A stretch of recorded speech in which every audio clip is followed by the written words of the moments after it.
to go through every RX 9060 XT 16 gigabyte model. That way you know which one to get, both either on the launch day, which is June 5th for $349 at 9 a.m. Eastern, or when restock drops hit, or if you just want to buy one when they're actually available and you want to know what's the best for your value. We're going to list them all here in this spreadsheet that's available linked down in the video description. We will update this spreadsheet if new models launch and some of the information that's not currently available becomes available. Of course, if you find any errors in this, just let me know down in the comments. We'll get them fixed. Then you might look at the spreadsheet and say, Jason, that's so many models. How do I know which one to get? Well, let me give you the cheat sheet here. There's basically like three different specs. There's three different specs.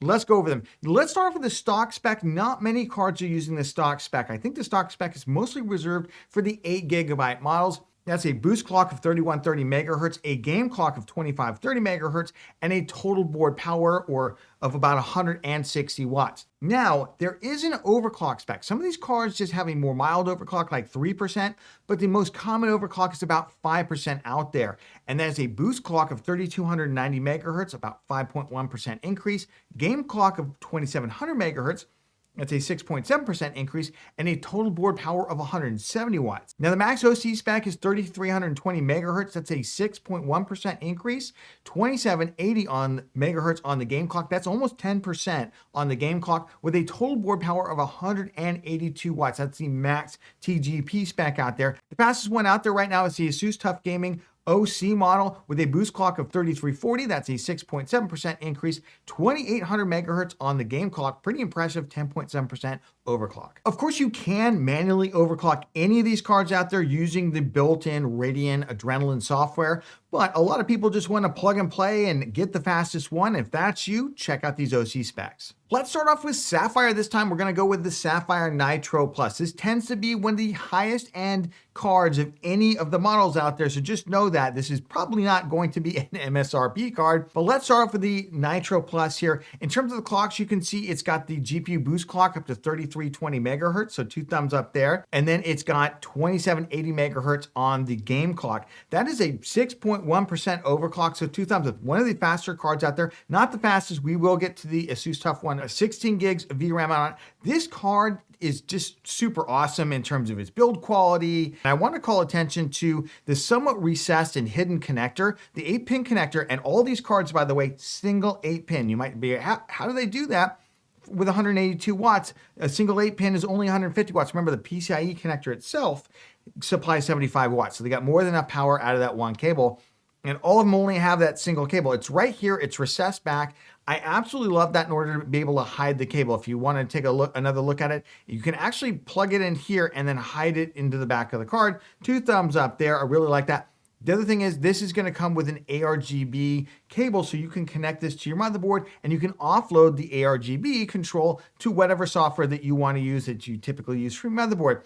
The main ARGB on this card is going to be the single light bar across the top, not really anything on the front of the card. It does look super nice. It is one of the larger cards out there. Just be aware that it's not super large in terms of like all GPUs, but for the 9060 XTs, it's definitely one of the bigger cards at 300 millimeters in length, 2.75 slots in width, and 131 millimeters in height. Will still fit in a lot of small form factor builds. That being said, this is a pretty showy card. You're not always going to use that. Other great thing that Sapphire has done with these cards, it's using the PTM 7950 in terms of the cooling material on it. So it is using that additional thermal interface there. So 2 thumbs up, a little bit better than thermal paste, as a lot of folks know for these things. Now, one thing Sapphire is doing that's a little bit different from everybody else is rather than have 2 display ports out and 1 HDMI, they've gone the other direction. You've gone with 2 HDMI 2.1, 1 DisplayPort 2.1. Probably absolutely fine for a GPU of this power, because essentially you're mostly going to be driving 1 up to 2 monitors with it, but you certainly could drive 3. Again, HDMI 2.1 is plenty at 1440p, where that's really the target resolution for this card anywhere. It's gray metal. This is a great card. Again, I do not expect this card to be MSRP, so just prepare yourself for a bigger price tag. Moving over to the Sapphire Pure, this is the all-white version, and you're going to notice the 2 fans, and it's a much smaller card. You're going to notice a lot of that because 9060 XTs, it's basically half the die size of the 9070 or 9070 XT. Doesn't need a ton of cooling on it. And some of these cards are super compact, including the Pure here. Let's jump in first to the boost clock specifications. 3290 megahertz on the boost clock, 2700 megahertz on the game clock. It's a 5.1% overclock, coming in at a total board power of 170 watts. And thank you, Sapphire, by the way, for listing the total board power, although you listed all the way down here. I absolutely love that because a lot of these aren't listed. I've just put question marks right now around them. Once I finally do get the total board power on them, probably through third-party reviews, I will, of course, remove the question marks and insert them in there. In terms of the look and feel of the card itself, obviously all white. The PCB on this is not white, though. Just know that the PCB itself is not white. Not a big deal because the enclosure is pretty much all over the card. You're never going to see the connector here at the bottom. In terms of ARGB, it's got the ARGB light bar at the top here. That's the only ARGB on the card. And the nice thing about this is, just like the Nitro Plus, it does have a recessed connector, so you can push that back in there. And then it's also got the ARGB 3-pin 5-volt standard cable output as well. I don't know if it comes with the cable. It doesn't appear to, but again, you can buy one for anywhere from $5 to $10, and I'll leave some link down in the video description if you want to pick one up. In terms of other features, we're also using the PTM 7950 thermal interface material, so 2 thumbs up on the overall cooling there. Absolutely love to see that. In terms of the physical characteristics of the card, 240 millimeters in overall length, 2.3 slots in width, and 124 millimeters in height. So relatively compact. This is going to fit in a lot of cases, but like I always say, check to make sure it's going to fit in your case. In terms of the outputs, we're going with 2 HDMI 2.1, 1 DisplayPort 2.1. That's kind of reversed from everybody else except Sapphire. Let's move over to the Sapphire Pulse. We are not going to forget it this time. The 9060 XT looks pretty sharp, by the way, and tends to be one of the most popular cards out there. And I was pretty surprised about this one. Let's quickly jump into, first of all, there is both a black, a regular version, and then there's a metallic version. There's no page up yet for the metallic version. We just have the press release that they sent out about a week or so ago. That's what it's going to look like. It's basically just a metallic version. Otherwise, the characteristics of it are going to be absolutely identical. You can either get the more metallic looking one or you can get the black and red one. In terms of its overall specs, so this is what surprised me about it. This is actually a pretty healthy overclock on what should be normally an MSRP-ish model out there. So 3290 megahertz on the boost clock. That is a 5.1% overclock. Game clock 2700 megahertz, so again, overclocked on the game clock as well, at 170 watt total board power. So 2 thumbs up there. You're actually getting quite a more premium card, and hopefully this is more MSRP-ish out there. In terms of the look and feel, again, we're going back to a 2-fan card, relatively compact. We're going to go with 2 HDMI 2.1, 1 DisplayPort 2.1 on it, just like all the other Sapphire models, which for some reason are reversed from everybody else, which we'll go through in just a moment. Backplate looks really nice. Now you'll notice that there is no ARGB cable on this because there's no ARGB on the card itself. So you ARGB haters out there, rejoice, this is probably the card for you. And then, of course, it still does have that recessed 8-pin, which I really like because it allows you to kind of hide that cable a lot easier on it. And of course, this is also sporting the Honeywell PTM 7950 thermal interface material, so really good on the cooling out there. 2 thumbs up on that. And then in terms of the overall dimensions, it is 240 millimeters in length, 2.3 slots in width, and 124 millimeters in height. So same as the Pure, basically, pretty compact. Moving over to PowerColor, we got the PowerColor Hellhound and PowerColor Hellhound Spectral. They are the identical card, except you guessed it, one is black here with blue LED on it, and then one is an all-white card with a white LED instead in terms of the headlight on it. And I will say these are LEDs, not ARGB, so it's got a headlight here.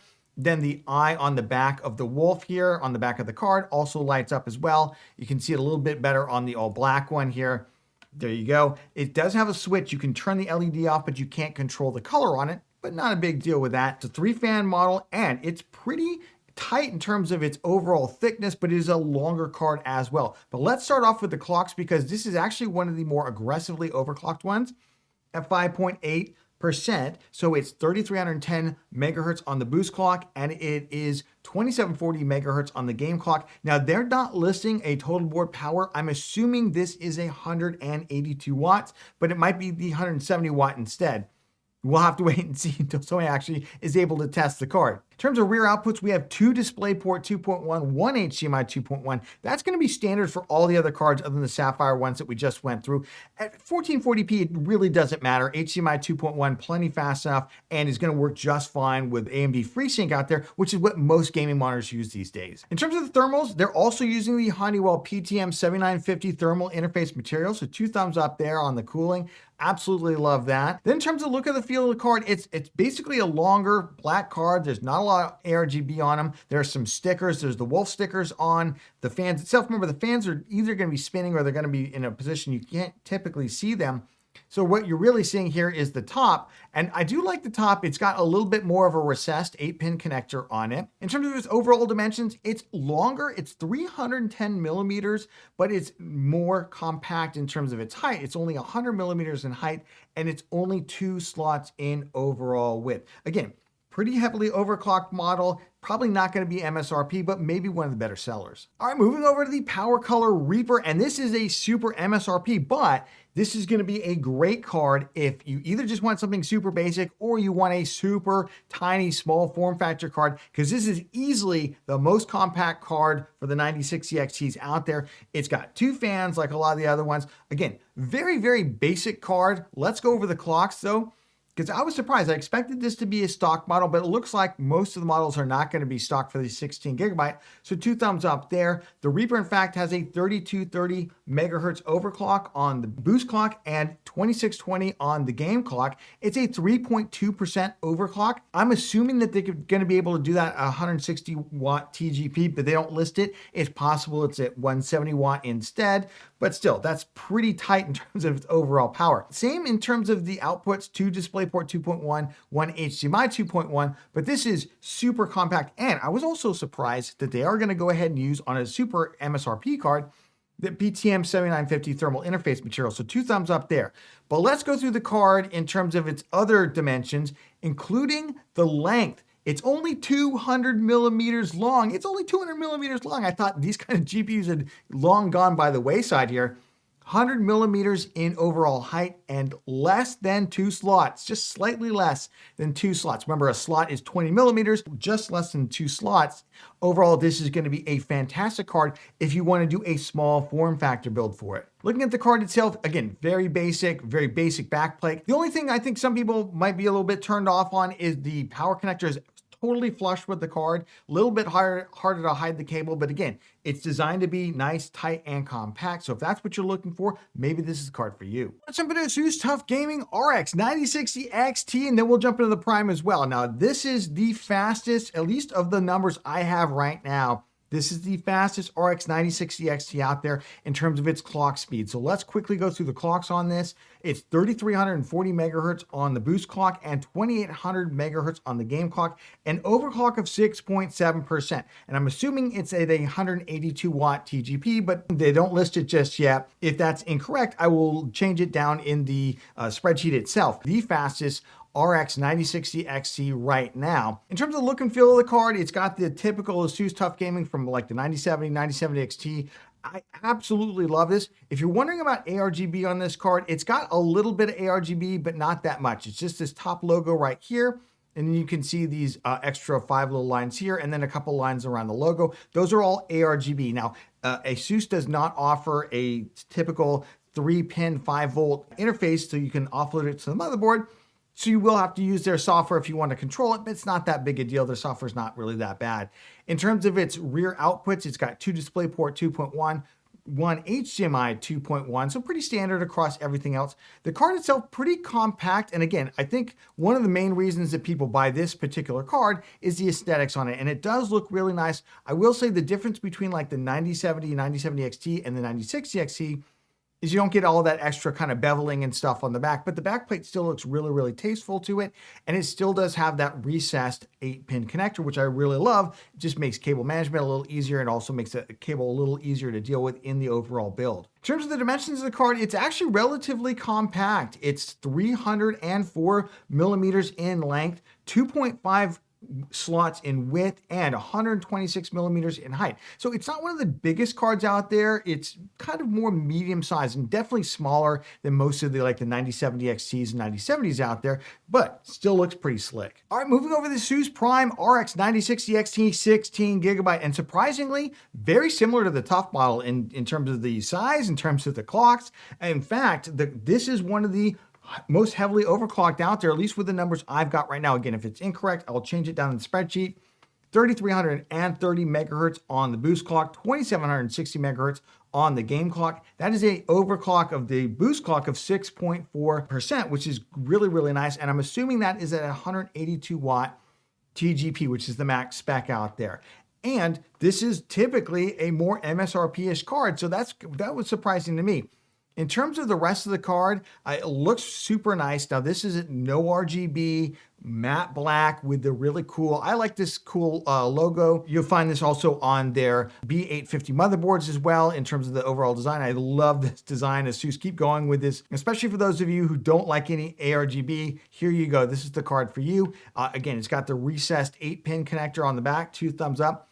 Really basic in terms of the backplate, but again, this is an MSRP-ish card. What do you really want? And then we've got the 2 DisplayPort 2.1, 1 HDMI 2.1 as well. In terms of overall dimensions of the card, 304 millimeters in length, 126 millimeters in height, and again, 2.5 slots in width, so identical to the ASUS Tough on it. So 2 thumbs up. This is a really nice looking card, especially if you're looking for something with a little bit more oomph, closer to MSRP. All right, let's jump into Asrock's offerings for RX 9060 XT GPUs, starting with the Steel Legend, and then we'll go to their more MSRP card, the Challenger. This card right here, the Steel Legend, one of the faster clock cards out there as well. So on the boost clock, 3,320 megahertz, so that's a 6.1% overclock there, and then very, very aggressive on the game clock, 2,780 megahertz. So 2 thumbs up there. This might be one of the better performing cards out there. And I'm assuming this is going to be at 182 watt TGP, but of course, Asrock, you don't list the TGP. I know a lot of other folks don't as well, but please list the TGP. I would really love that. In terms of the card itself, let's talking about the ARGB, because I think that's one of the main reasons that people buy this particular card over maybe like the Pure or something like that, is that you get tons of ARGB. All 3 fans have ARGB, and then the top logo as well, the Steel Legend, has ARGB. And I have to say, we did a build with this in a Micro ATX PC case with actually the 9070 version of this card, and it looks phenomenal. Absolutely looks phenomenal. The other thing about the card is in terms of the backplate, again, it's got the ARGB header on it, so you can actually plug a 3-pin 5-volt ARGB standard cable, put it onto your motherboard or put it onto an ARGB controller device, and you can use different software to control the ARGB. You don't have to download Asrock's. So 2 thumbs up there. And then of course it has that recessed 8-pin connector as well, so it's easier to cable manage. I really like a lot about this card. It's got a nice hefty flow through on the back, and it's got, again, 3 fans, so it's got a really, really beefy cooler on it as well. In terms of overall dimensions, 298 millimeters long, 131 millimeters in height, and they say 2.55 slot. I'll give them 2.5. 51 millimeters divided by 20 millimeters. Close enough. So it's just about a little over 2.5 slots in width. So again, not one of the largest 9060 XTs out there, but pretty compact for an overall GPU size. All right, let's move over to the Asrock RX 9060 XT Challenger. Now, this is a 16 gigabyte version of it, and this is typically going to be an MSRP-ish card, and Asrock is usually good about at least having one of their models aggressively priced against everybody else. So this is probably going to be the model to pick up if you're just looking to spend probably $349 or at least the lowest price possible out there. Let's jump in this card. Again, 2-fan model and pretty compact overall in terms of its size as well. In terms of the ARGB on it, it's actually not ARGB. Just want to let you know. That light strip there, I think that's just the color of it, and it's just an LED. You should be able to turn the LED off. It has an LED on-off switch on it. But let's talk about the clocks, because I was actually pretty surprised. 3,290 megahertz on the boost clock. That's a 5.1% overclock, which was surprising to me for such an MSRP-ish card. I expected something closer to stock. And then 2,700 megahertz on the game clock. I'm assuming that's at a 170 watt TGP, but it is not listed. It's possible it is at that higher 182 watt TGP. I think it looks pretty nice for what should be just a regular MSRP card. I think the backplate looks pretty nice on it. It has a smaller pass-through. Obviously, it's only a 2-fan model on it. It's got the LED on-off, and the 8-pin is recessed a little bit into the card as well, which I really do like. Top of the card again, I believe this light bar stays that color. It says it's just LED, not ARGB, so you can't really control the color of it. Rear outputs, we have 2 DisplayPort 2.1 and 1 HDMI 2.1 on it. What else really to say except for the dimensions, of course, which are pretty compact. So it's 249 millimeters in length, only 2 slots in width, and 132 millimeters in overall height. So again, just barely bigger than the bracket itself. So if you're looking for an MSRP-ish card or a more compact, kind of small form factor card, this might be the one to pick up. Let's jump into the XFX RX 9060 XT 16 gigabyte GPUs. Now, just like with the 9070, 9070 XT, they've got like a bajillion models. But the differences are very minor between them. Let me go through this. They all use the same clocks. They have all the same display outputs. It's really just aesthetic differences and size differences with them. So let's quickly jump into the clocks because they're all going to be the same. They're going to use a boost clock of 3,320 megahertz, pretty aggressive. It's 6.1%. And then 2,780 megahertz on the game clock. That is very, very aggressive on the game clock, by the way. I'm assuming that's at a 182 watt TGP, but they didn't list the TGP. So I don't know that for sure, but that's what most of the other ones are running. So I'm pretty close on that one. Now let's talk about DisplayPort. It's got 2 DisplayPort 2.1, 1 HDMI 2.1. That's standard across all the cards. Now let's go through the cards. Let's start off with the Mercury. This is probably the highest end one, but unlike with the 9070 and 9070 XT, there's no ARGB on any of these cards. They're all going to be LED. That means single color. In the case of the Mercury here, it's going to be a white light bar like this, and it's just white. You can either turn it on, you can turn it off, but you can't change the color on it. And then it has the recessed 8-pin connector right here in the middle of the card. I do like that quite a bit. I think this card looks super nice. I do like the beveled corners on it. And then it's got a really nice backplate as well. Now here's where this card is quite large. This is 320 millimeters in length, 2.65 slots in width, and 127 millimeters in height. This is the largest 9060 XT that I have specs for. So if you want a big kind of showpiece card, maybe check this one out. Let's jump into the Swift models now. Now there's a 2-fan and a 3-fan model of each one, and then each of those has both a black and a white version. So we'll go through those because that's really the only differences is the cooler size on them. The clocks aren't different. The cooler size is different. Let's start off with the 3-fan models for and they call it the triple fan gaming edition. I don't know, maybe they have a non-gaming edition. So these all come in either white or black, just like this. They've got 3 fans to them. And the only LED ARGB item, I guess LED, is the logo here. It's a white LED. Again, you cannot change the color. You can turn it off if you don't like it. The rest of the card, kind of what you see is what you get. Similar to the Mercury one, has the recessed connector here, has the pass-through as well. I think these cards look super nice. These tend to be a little closer to MSRP, at least the way XFX usually does them. I also think the white ones look really, really tasteful. Backplate on this also looks pretty nice as well. In terms of the dimensions of the card, that's where there's a little bit of difference here. So these are 290 millimeters in overall length, still pretty long in terms of 9060 XTs out there, 124 millimeters in height, and they are just under 2.5 slots in width. They're 49 millimeters, a slot is 20 millimeters, so that's just under 2.5. Moving over to the dual fan cards, I think these are going to be super popular, by the way, and typically you'll see these cards sell a little closer to MSRP when obviously if there's no price gouging going on out there. So fingers crossed on that. Again, there's a dual fan white, a dual fan black, and they are identical in all things except for the color. They do have a white LED logo at the top here. Can of course be turned off on it. Otherwise, not a lot of differences to them. They also have that recessed connector right here. They even have a pass-through, even though they only have 2 fans. It's a little bit smaller, obviously, in terms of the build quality of the card. It looks pretty nice. In terms of the overall dimensions of the card, again, a little bit smaller, but still not the smallest cards out there, even though they're 2-fan models. So 270 millimeters in overall length, 124 millimeters in height, and just under 2.5 slots in width at 48 millimeters. Let's jump into the Acer Nitro RX 9060 XT. Now there's an OC model and there's a non-OC model. The only difference between them is the clock speed. So let's go through the clock speeds, starting with the quote unquote non-OC model, but it is actually overclocked. It's at 3230 megahertz on the boost clock. They don't list the game clock, but they do list a TDP of 160 watts, which is pretty good because that's a 3.2% overclock over the base spec, which is mostly applied to the 8 gigabyte GPUs that I told you not to buy. There's another reason not to buy them. They have slower clocks as well.